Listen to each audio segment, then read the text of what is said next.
Hello, everybody, and welcome into a Tuesday edition of KC Sports Tonight as we get to break down all the big topics around KC Sports. I'm Mark Poulose, joined by Gabe Swartz here on a Tuesday afternoon. Gabe, kind of a busy day here yesterday in Kansas City. We had a lot of rain, a lot of crazy stuff. Anything happened at your house? What happened for you?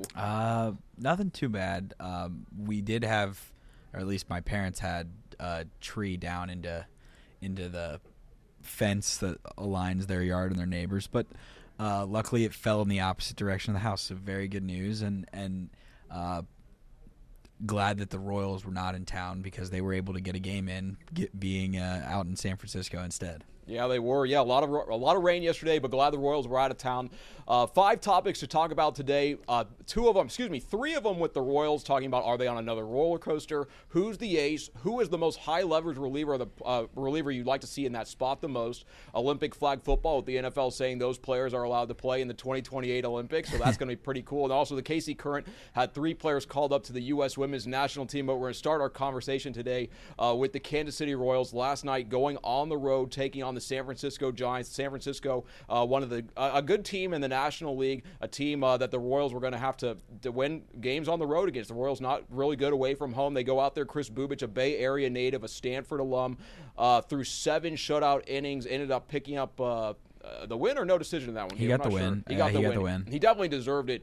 Vinny Pasquantino there with a home run, but the Royals have now won 2 in a row after a 1-6 stretch. Gabe, it looks like the Royals might be on another roller coaster, but I might actually have a different question for you. What do we need to see from this group to maybe see some consistency day in and day out? I think that part of it will just be, as much as it is crazy to say, is that some of their home runs, when they do occasionally hit home runs, they just need the luck to come into factor of there being some guys on base. It helped last night. Vinny Pasquantino hit a home run. It was a 2-run home run, and it was the 7th multi-run home run of the season, and that is the lowest amount in the major leagues, and only 7 of the 31 home runs that they've hit this season have come with someone on base. So not only do they not hit for much power, when they do, or when they have, it has typically come with almost no one on base, and we saw that the Sunday in Baltimore where they set the franchise record for home runs in a game. It still was only 11 runs in a game where they hit 7 home runs because so many of them were solo home runs. So that I think is just something to look out for. But I do think that Vinny is kind of turning a corner. I think over the last 2-3 weeks he's hitting like 330. So that's helpful. But I mean, last night had all of the recipe of what we've been frustrated with, and both frustrated and encouraged by. I would just say that Chris Bubich has been incredible this season, and I'm starting to get the feeling that whether it is just a pitcher doing it all by himself, or whether it is a pitcher going 7 innings and then getting an inning from Urseg and an inning from Estevez, I think at some point the Royals are absolutely going to flirt with a no-hitter this season, because we've seen them get into the 6th and the 7th with no hits allowed several times this year. Noah Cameron did it against Tampa Bay. Bubich did it last night, and I know that the air ruling came into play, but I don't know if that's necessarily a bold prediction. I guess it kind of is, that I would say that I think that the Royals are going to throw a no-hitter at some point this season. But that's how good the pitching staff feels like it is, and how good every single night the starting pitching has been. Well, speaking of last night's game, I think we need to have a talk with some of the official scorers here in Major League Baseball, because I don't know in any way, shape, or form how Michael Massey's misplay of that ground ball to second base, in any way that was a hit. I mean, he clearly overran the ball. He tried to stop. He slipped, and he didn't make the play. If you ask Michael Massey, did you make an error on that play, I almost would guarantee you he would say yes, but the official scorer originally rules it an error, and then while Bubich is on the bench while the Royals are hitting, he changes it to a hit. I mean, I just cannot understand that. And then also at Kauffman Stadium, I don't think the official scorer at Kauffman Stadium has ever seen an error. It's kind of mind-boggling to me. There's a big thing when we were out when I was working in Minnesota that they pointed out. The Royals a home scorekeeper. I mean, he really gives the Royals hits on offense and does not give them errors on defense. So it's going to kind of be interesting to see if the Royals will be able to get to a no-hitter, because Chris Bubich has just been pitching phenomenally phenomenally. It's going to be a long summer, though, I feel like, because we're going to keep coming on the show. Like, is this going to be a roller coaster? What's it going to be for consistency? And the answer to these questions is going to be the offense, because we know the pitching, starting pitching and relief pitching is very good, but it's just going to be a matter of if the Royals can get those runs. I know this weekend I heard a conversation with Royals GM J.J. Piccolo, and actually I think this should send maybe alarm bells to Royals fans, because he was talking about the Royals' inability to score, and he said maybe the crooked number inning is maybe not something that we're going to do. Like, we're going to score one run at a time, and so that's what the Royals are going to have to do. They're going to have to manufacture runs. They get a guy on third with one out, less than one out. That guy has got to score, and the Royals are going to have to find a way to do that. Last year we saw a big recipe for the success was the batting average with runners in scoring position. This year it has not been that, and still, though, they're 27-22, and a big reason of that is our next two topics coming up here. We're going to first start with a topic of conversation about the Royals starting pitching, because I think the Royals, you could make the argument they maybe have 3-4 guys that are top front of the rotation guys. So, Gabe, all right, here we go. We're going to go through the 4 candidates. Who is your ace? The Royals' ace going into the season was a guy who was an all-star last year and became the first pitcher in many years for the Royals to get 200 strikeouts. His name is Cole Reagans. This offseason, the Royals rewarded him with a 3-year deal to kind of get out of some of the arbitration negotiations, and they labeled him the ace. He started opening day, and he's probably the guy on the Royals staff with just the best pure stuff. We've seen it. He's a strikeout machine. Maybe another option, Seth Lugo. He finished second in the American League Cy Young voting a year ago, and he's also a Gold Glover. He's named to the All-MLB team last year, maybe the most Royals veteran starting pitcher, and second in the AL Cy Young voting. That's nothing to snore at. But maybe the guy who was making the biggest argument this year, Chris Bubich, 5-2 this season, 1.47 ERA. He has the best ERA through 6 starts for a Royal out of every season all time, except for when Zach Greinke won the Cy Young. Those are probably the 3 candidates to be the ace. Gabe, if you were going to pick one of those guys, who is your ace? I think at this point of this season, it would be Bubich, and I think that if you are just looking at ceilings of who can pitch at the highest level, it's him and Reagans. I think the thing that has both frustrated Royals fans and kind of been confusing is that through whatever this first month and a half, 2 months of baseball has been for the Royals, it's almost like Cole Reagans. I don't know if it's luck induced or if it's just credit to opponent hitters, but they have fouled off so many pitches that they just run up his pitch count, and then it feels like he's done after 5 or done after 6. Whereas part of the reason that the Royals starting pitchers are getting so many quality starts and going so deep into these games is that they're getting contact and soft contact so frequently. Seth Lugo does that really well. Michael Wacha does that well. I think Michael Lorenzen, who's pitching tonight, he does that pretty well. But Bubich actually marries the strikeout stuff that Reagans has and the ability to blow it by. I know he's usually at like 94, 95, whereas Reagans can touch 96, 97 with his fastball. But he marries the strikeout stuff with getting soft contact and getting pitching to contact and keeping his pitch count low, which I know that coming back from the Tommy John surgery last year, going to the bullpen, now he's coming into the starting rotation. Yeah, the Royals are probably a little bit hesitant to just run up the inning count, but when he's going 6 and 7 innings and he's only throwing 80 to 87 pitches and occasionally getting into the 90s and pitch counts for a start, you're not necessarily as worried. And specifically, like last night, his most stressful inning was his last inning. But aside from that, he was mostly just cruising through the Giants lineup. So I would lean towards Bubich at this point in terms of who the ace of this year's team is. But neither of those two guys have an extensive track record of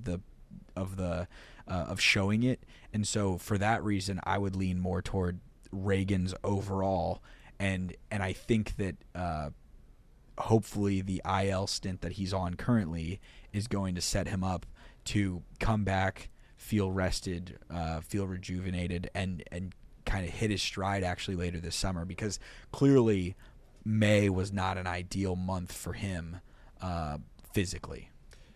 Well, with both Cole Reagans and Seth Lugo, to touch on both their injuries, Reagans dealing with some groin tightness, and then Seth Lugo dealing with some finger inflammation. The Royals don't think those guys are going to be out for very long. Maybe we'll just miss just a couple starts. So it doesn't really seem like anything big there. But I know a big thing with Chris Bubich and Cole Reagans is Chris Bubich has been able to get those outs quickly and keep his pitch count down. Earlier this season, we actually asked Bobby Witt Jr. It was like Chris Bubich. I mean, he's pitching the best he's pitched in his entire career. What's working for him? And Bobby said last year when Chris was a reliever, he's brought that mentality to the mound. He's like the relieving mentality as a starting pitcher. Like, I got to go in there and I got to get outs right now, because when you're a reliever, he kind of had to go in there. He had to warm up 15, 20 pitches. You're going to come in with guys on base. You're going to come in often in a less than ideal situation, and kind of pitching in those situations. It's kind of interesting to see how that really looks like it has affected his development, because now he just comes out there and he's just peppering the zone all night long. Like last night, I think after his first walk, like he was visibly upset, and both of his walks were in the zone. Yeah, it was kind of unbelievable. Like, we need to get I don't know what the major league umpires are doing, but no,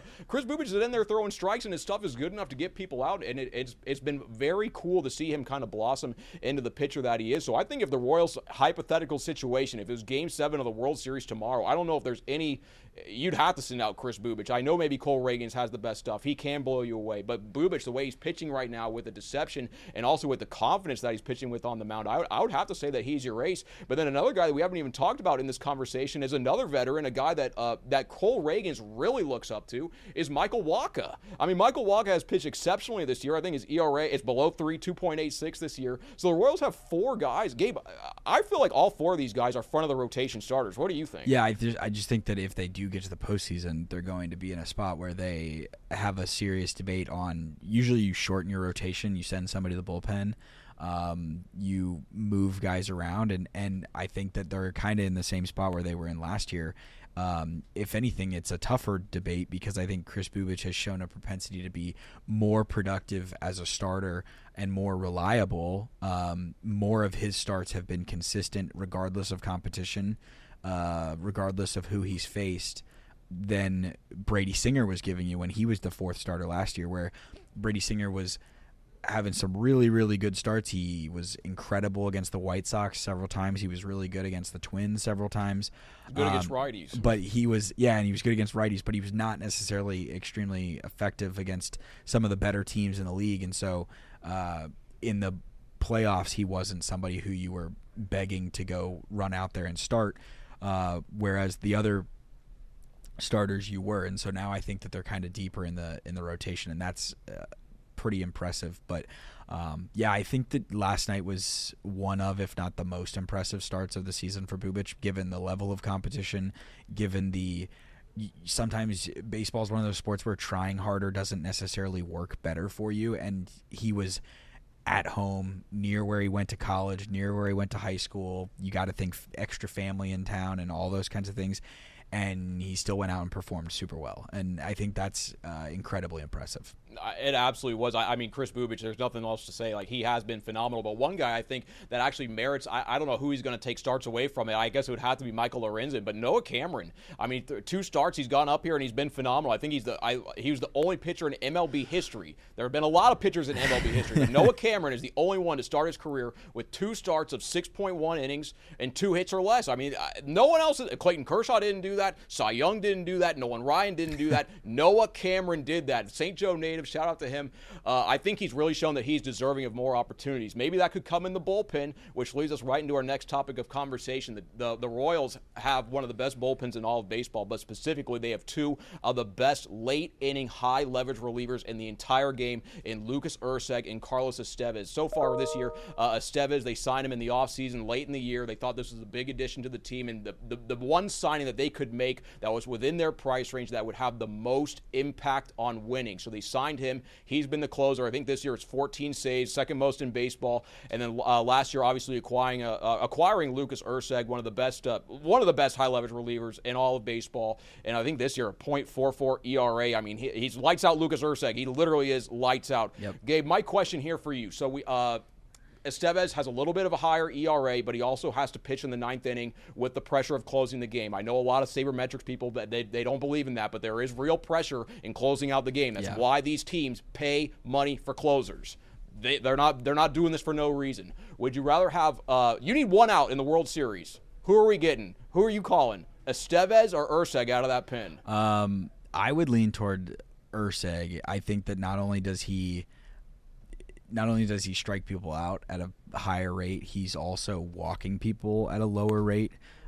We saw several weeks ago when they played the Rockies that Estevez, regardless of the fact that it was a team that was not a crazy offensive threat, basically walked the bases loaded and set up a double that gave them the lead, and luckily the Royals were able to come back and secure the victory. But I feel like, and I was at the game on Sunday and would say that it felt like as soon as Urseg was in the game that the crowd was kind of like okay, like they're getting out of this jam, they're getting out of this inning, and I think he's also gotten a propensity to move, like also get contact and decently often get contact on the ground because he throws it so hard, and he throws it so hard low in the zone. The sinker is so good, the sinker is so effective that works. I think it's a great duo,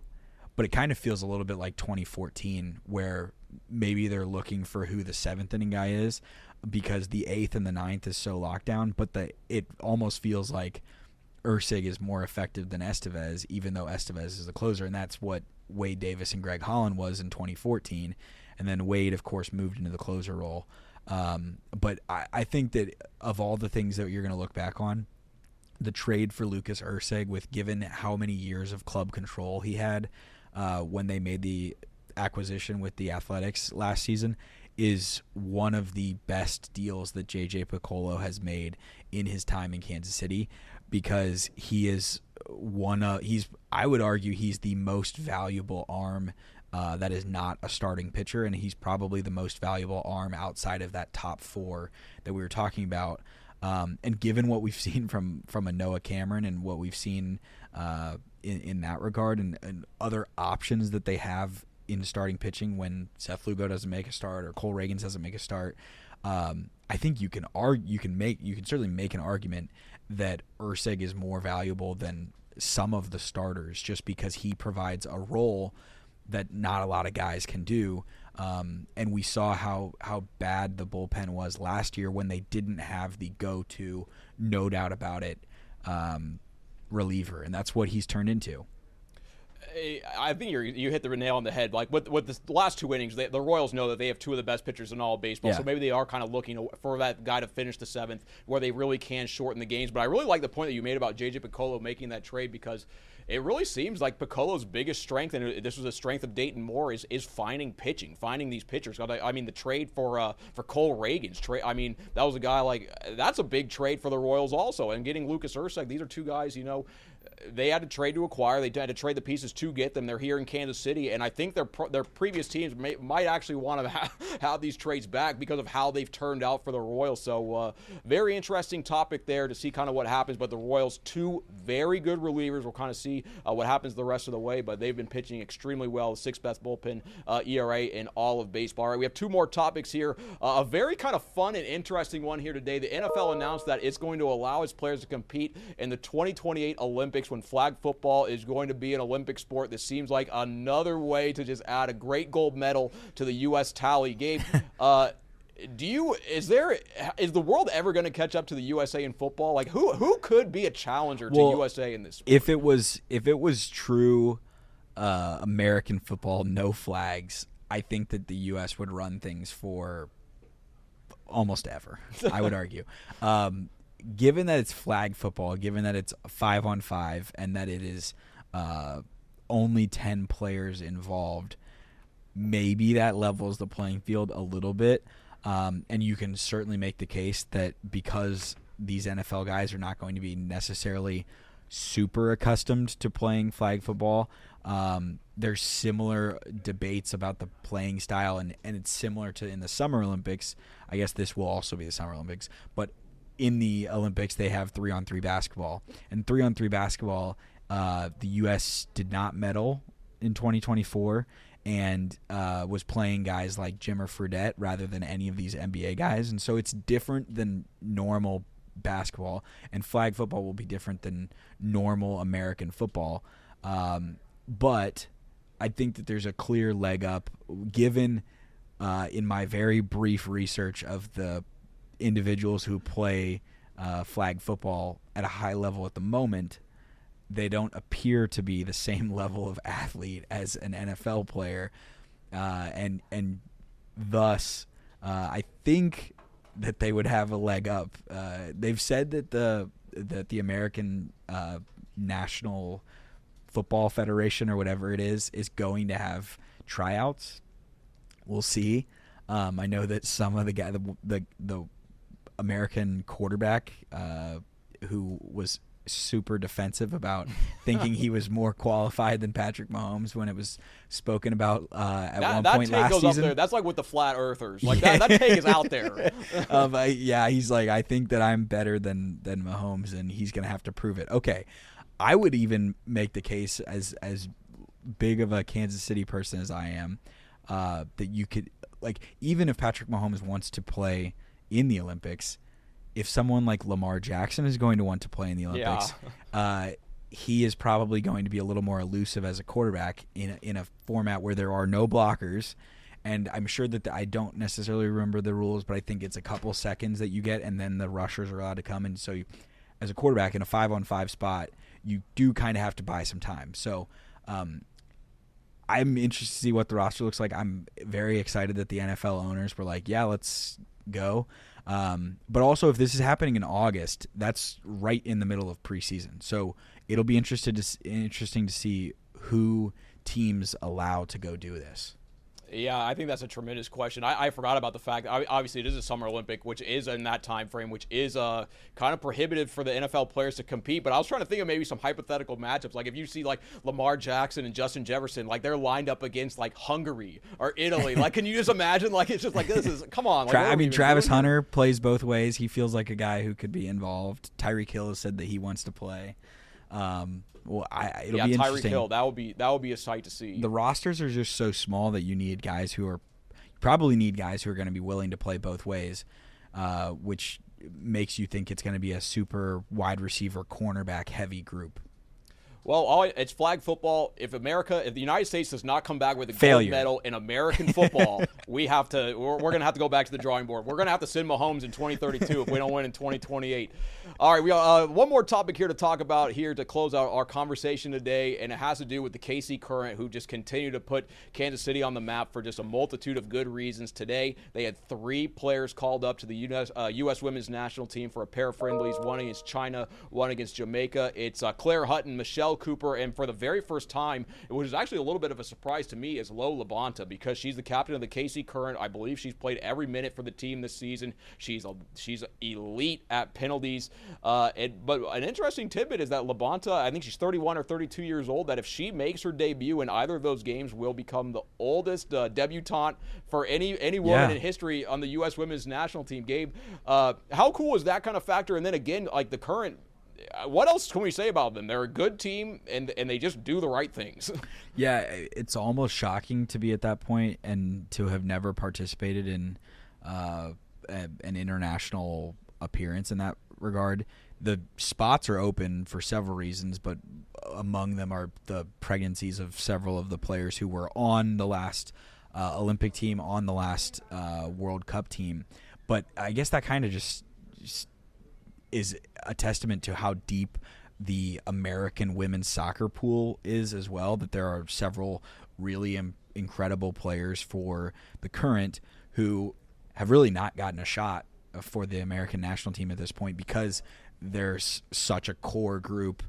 There's been a core group that has had success previously, and there's now a new core. It's very impressive for the Current. It is one of the bright spots, given that there was some, I would say, disappointing injury news for the team today in terms of who's available and who's going to be available for much of this summer. But the glass half full part of the Kansas City soccer scene is pointing in that direction of it'll be another reason to turn on and check out one of these friendly matches.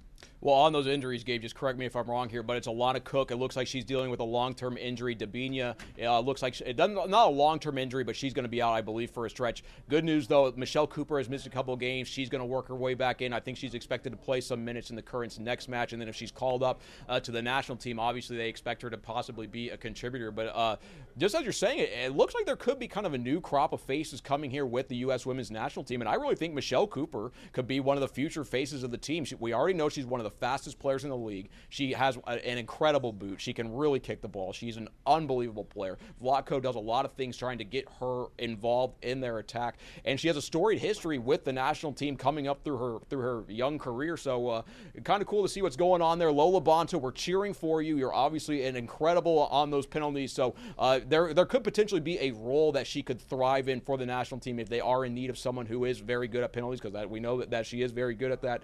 A couple more notes here to close, Gabe. The Kansas baseball team had some news today. Can you tell us a little bit about that? Dan Fitzgerald, Big 12 Coach of the Year. As we discussed yesterday, it didn't make a whole lot of sense that KU is the 2 seed, despite winning the most games in the league, despite winning the most series in the league, and despite sweeping the number 1 seed or the number 1 team in the conference that the league is crowning as the champs, West Virginia.